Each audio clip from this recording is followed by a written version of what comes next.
Coming up on Let It Rip weekend, many are calling Beyonce's Super Bowl performance controversial. Did she use the halftime show to pay tribute to the Black Panther Party? It is football, not Hollywood, and I thought it was really outrageous that she used it. Halftime show to pay tribute to the Black Panther Party. It is football, not Hollywood, and I thought it was really outrageous that she used it as a platform to attack police officers. For decades, celebrities have used their platforms to take a stance on certain issues. So is it okay for famous people to use their celebrity to push political agendas at big events like the Super Bowl? Let It Rip weekend starts right now.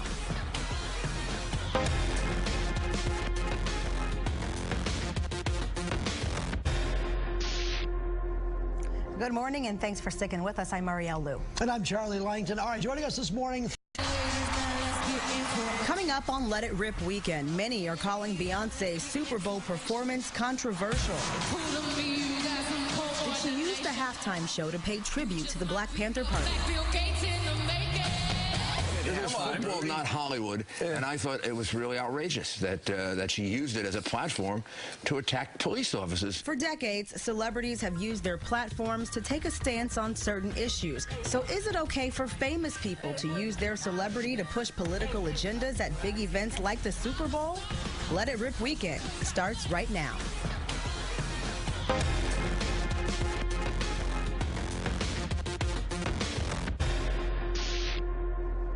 Good morning, and thanks for sticking with us. I'm Marielle Liu. And I'm Charlie Langton. All right, joining us this morning, Thayrone X, WAAM radio host. He says that Beyonce's performance bashed police officers and was anti-law and order. Next to him, you know this guy, the minister, Malik Shabazz, head of the Marcus Garvey movement. He supports the performance. Let me ask you, Thayrone X, welcome to the program. First of all, is what Beyonce did, do you think that it's somewhere crossed the line to be abusive or somehow degrading to police officers? Well, first off, I have not hung with the Black Panthers since 1970, and that was in San Francisco. I was there. We were drinking white port and lemon juice, killer party. I don't remember a lot of it, but it's been a long time.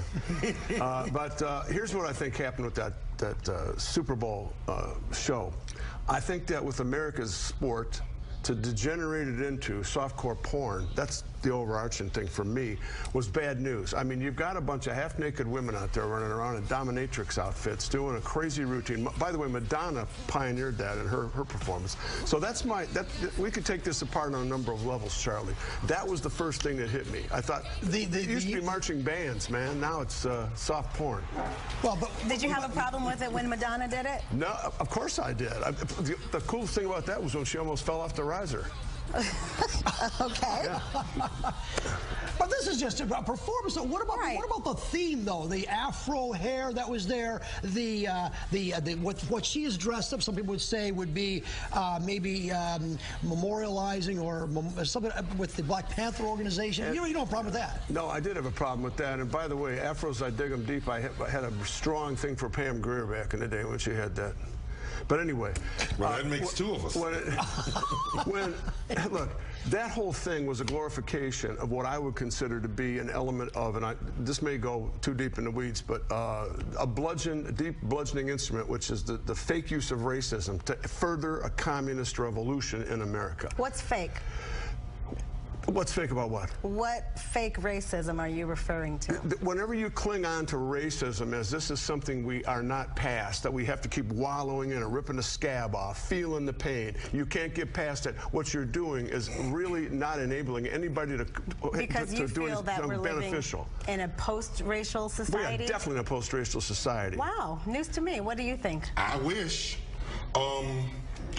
What Beyonce did is in the tradition of other actors and actresses and entertainers, Jane Fonda and Harry Belafonte and others. She got involved. She made a statement. And racism is not over. If we look at what has been done to DPS since 1999, racism. If we look at Flint, 60% black, everybody else poor.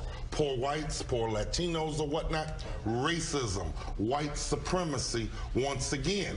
If we look at Dearborn, Kevin Matthews, and now Janet Wilson, both unarmed black people across our, look, because we have a black president, and we thank God for POTUS Obama, white supremacy has not ended. The White House was built by enslaved Africans. Check the history.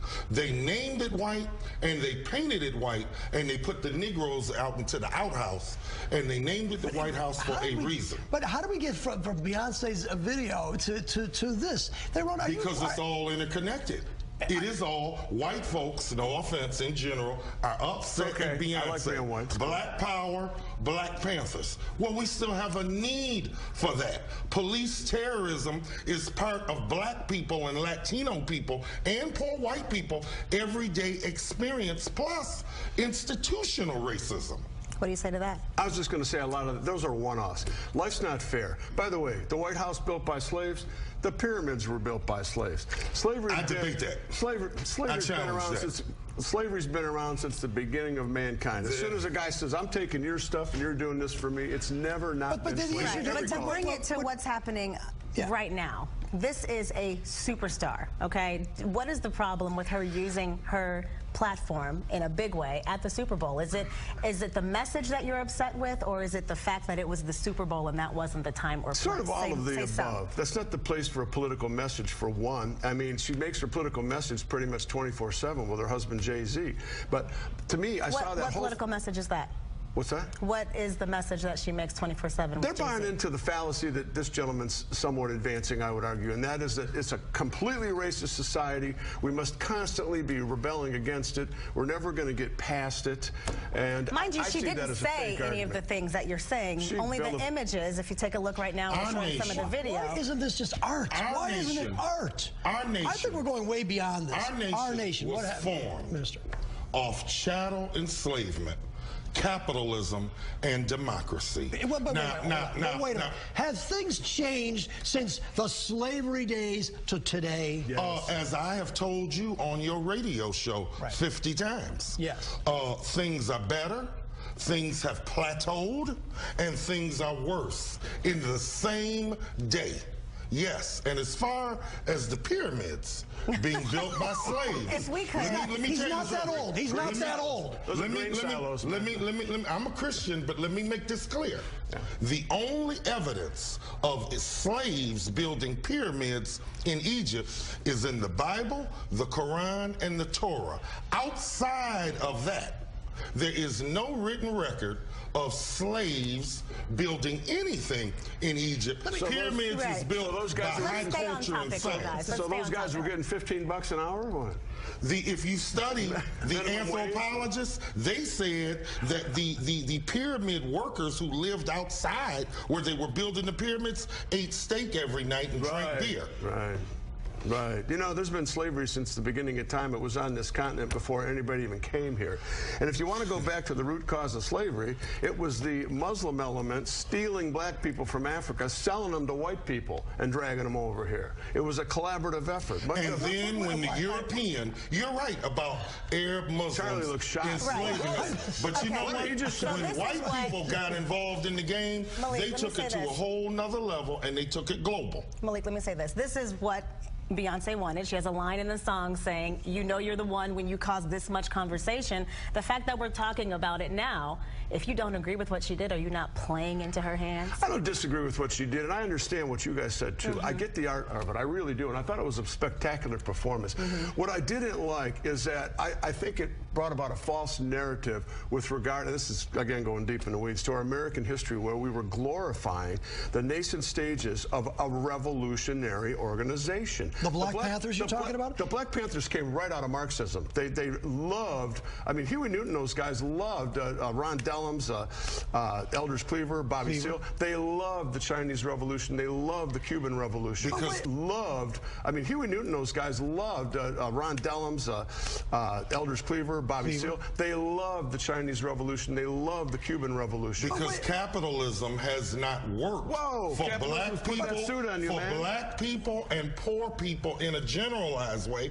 Capitalism has not worked. And going back to my earlier point, our nation, and I say our, we're a part of this thing, whether if anybody wants us to be or not, was based off chattel, enslavement, capitalism, and democracy. When you don't have no capital, when you don't own any slaves, and we don't, and the only slave owners now is the system, which allows you to enslave people in prison. But let me ask you, Thayrone. If you don't have democracy, you're a slave. But back in the 60s, when the Black Panther movement first started, you have to admit, though, that the black man or woman that day certainly did not have the same kind of opportunities that African Americans have today.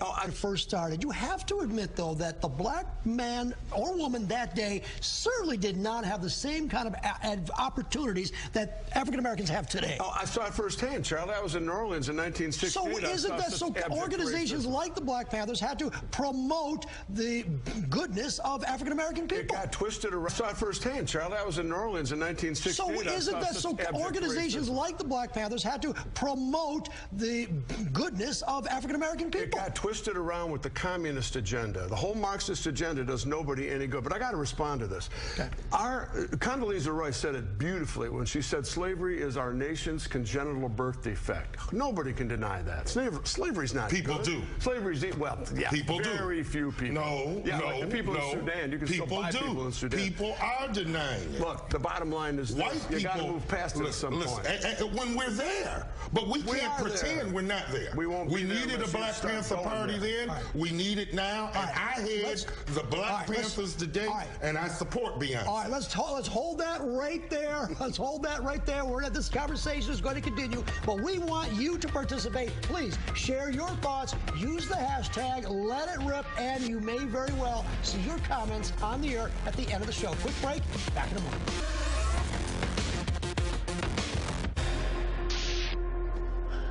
Welcome back to Let It Rip Weekend. We're discussing Beyonce's Super Bowl controversy and more on Let It Rip Weekend this morning. That's right. Here again right now, Thayrone X, Malik Shabazz. I want to start with this.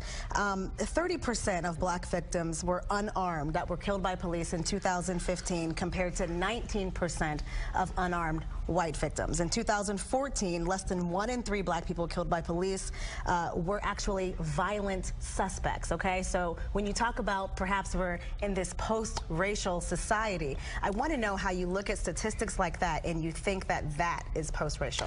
Well, you've got me on the stats because I don't have them handy here, but I would bet dollars to donuts that the reason for that is because more black people were committing crimes, which we know is a straight-up But if they are not a threat to police, should they be killed? Well, what's a threat to police? We saw this. What is a threat to police? Well, apparently, it's a good question. Let me finish. During the halftime, one of those girls was holding up a sign about justice for somebody, Mario somebody in San Francisco. That man was coming toward the police with a knife, and they tried to paint that as, oh, we don't know he was unarmed. He stabbed a man to death. And what about all of the ones who were not? You know, there's always going to be, I'm not making excuses for it, a judgment call in a split second when you're out there and your life's threatened. You don't know what's going on a lot of the times, but we must sort it out with a calm and cool mind and not come at it from a racial perspective, even though black people are being shot or white people are not being shot. I mean, in Chicago, the stats are just terrifying with regard to black people committing crimes. I mean, crime in the black community is thanking the police for coming in and taking down the thugs. Are they thanking police for coming in and killing people? Go ahead. That's a lie. That's a lie.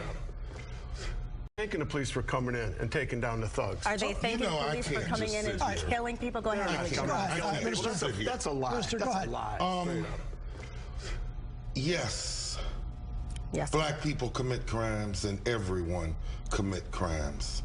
The difference is when black people commit crimes, by and large, black people commit crimes and everyone commit crimes.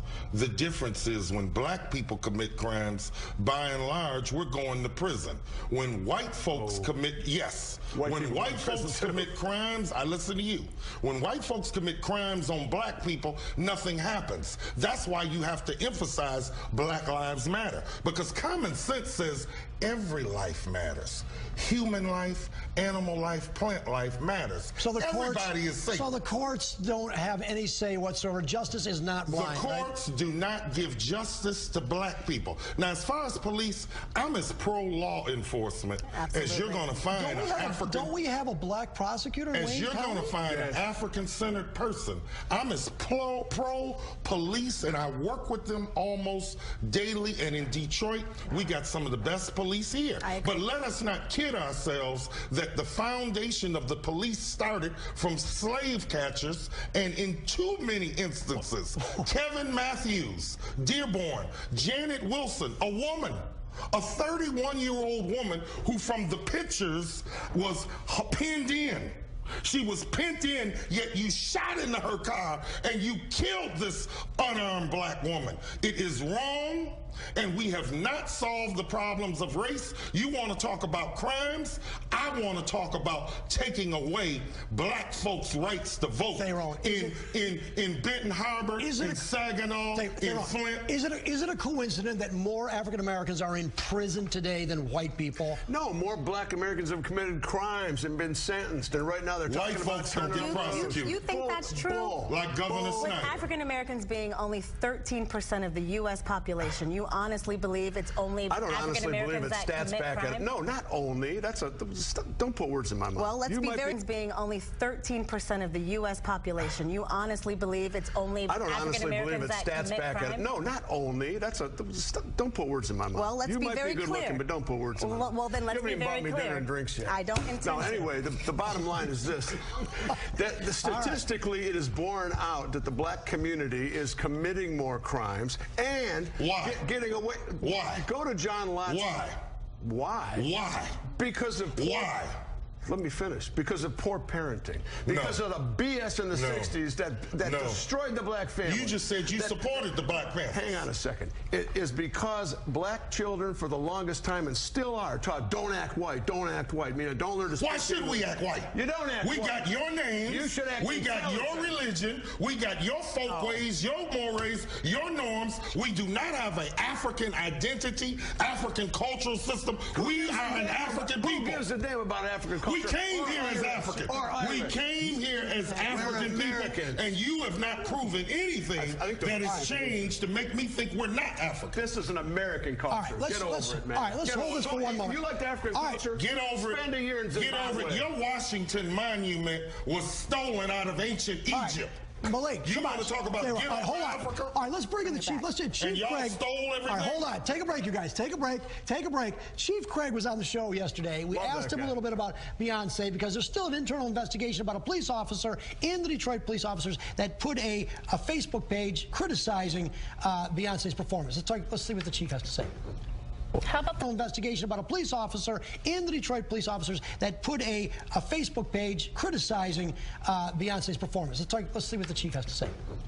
How about the video, though, where she's standing on top of a police car as it's going underwater in New Orleans? That's troubling for me. It's anti-police, and you know what's real interesting. So we think about 9/11, our first responders, those men and women who went out there to protect others. They were the heroes. Yep. And then all of a sudden, some less than 10 years later, police in some circles are viewed as the enemy. How does that happen? Should we then paint an entire police department with a broad brush, or law enforcement, because of some isolated incidents? I say not.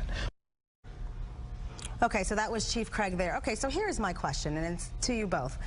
How do you have this conversation in a productive way? Why is it that people who perhaps speak out about some police officers, police brutality in some cases, how do you have this conversation in a productive way? Why is it that people who perhaps speak out about some police officers, police brutality in some cases, why is that seen as anti-police? If Beyonce is not anti-police, you said you are not, I am not, you are not, you are not. I work with the police. Why can't you have a problem with some things that are happening in the country without being labeled? Who wouldn't? If somebody commits an injustice, whether it's black on white, white on black, that's horrible. Yeah. I mean, I don't have a race. Things that are happening in the country without being labeled. Who wouldn't? If somebody commits an injustice, whether it's black on white, white on black, that's horrible. Yeah.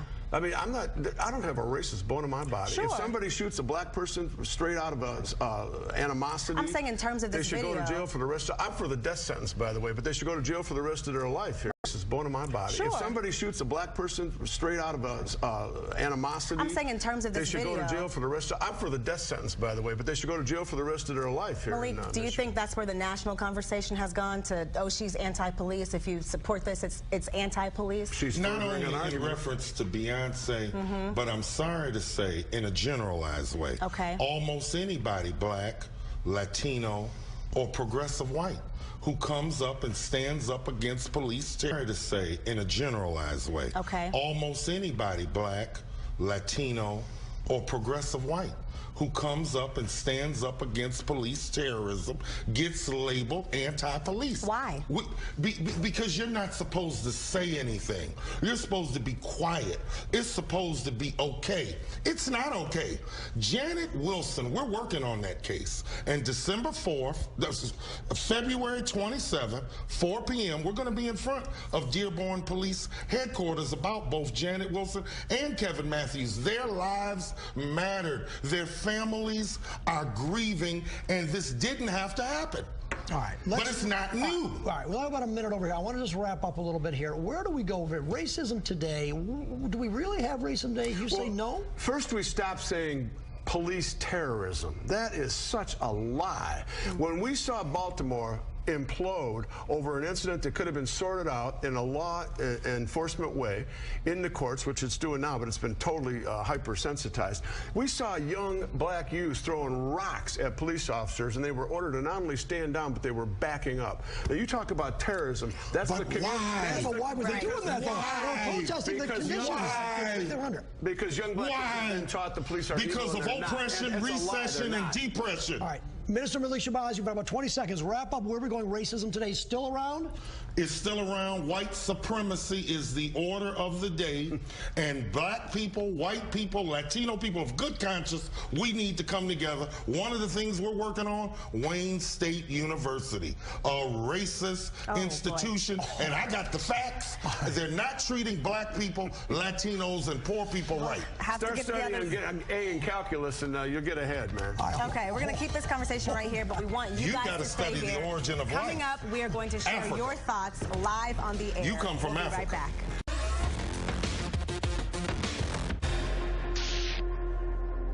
All right, now it's time for you to be part of the discussion here on Let It Rip Weekend. All right, Malik, the first question to you. This is coming from Sugar Plum. The Black Panthers were against Martin Luther King Jr.'s peaceful way to equality. That cannot be the answer for today. As me heading the Black Panther movement today, we are going to use any and all means necessary in a peaceful fashion to bring about positive change. Charlie. All right, let's try this one over here. Let's try. Brian writes here, why didn't Beyonce's halftime show address black on black crime? I'll throw it up to Thayrone. Why? Should she have? Well, I don't. Would you have been so anti had she done that? That's an interesting question. In that the halftime show, I would argue shouldn't address anything other than entertainment. And to address black on black crime, that would be almost as if to go to a forum type of thing. That's not going to fit in a football game. Okay, this question for both of you. But Donald Trump, according to this person, is a complete racist, and he is still loved. But as soon as Beyonce says what she wants, everyone is upset. Do you think there's a double standard here? I have to tell you, you're facing that way. I didn't hear the question. This person says Donald Trump, according to them, is a racist and he's loved. No, he's not. But Beyonce says what she wants. I'm asking, do you think there's a double standard? Donald Trump is not a racist. Donald Trump is a very forthright, good American. He loves this country. No, he talks like let's get illegal aliens out of the country with yes. Illegal aliens, the founding of our nation was an act of war. There were people living here, but the crime still occurred. Anyway. You can't dismiss it because we're 400 years from it. All right. There's another person here. Charlie, why don't you take this one? Well, yeah, that's right. Beyonce is an entertainer. You have Trump running for president in the lead, the GOP, saying what people want to say. Really? Mr. Shabazz, hey, guys, either one. Take that one. All I want to say is, look, I'm against violence. I'm against crime. Black on black, and the father of black on black, white on black. Got it. We have to leave it right there. That is it for this edition of Let It Rip Weekend.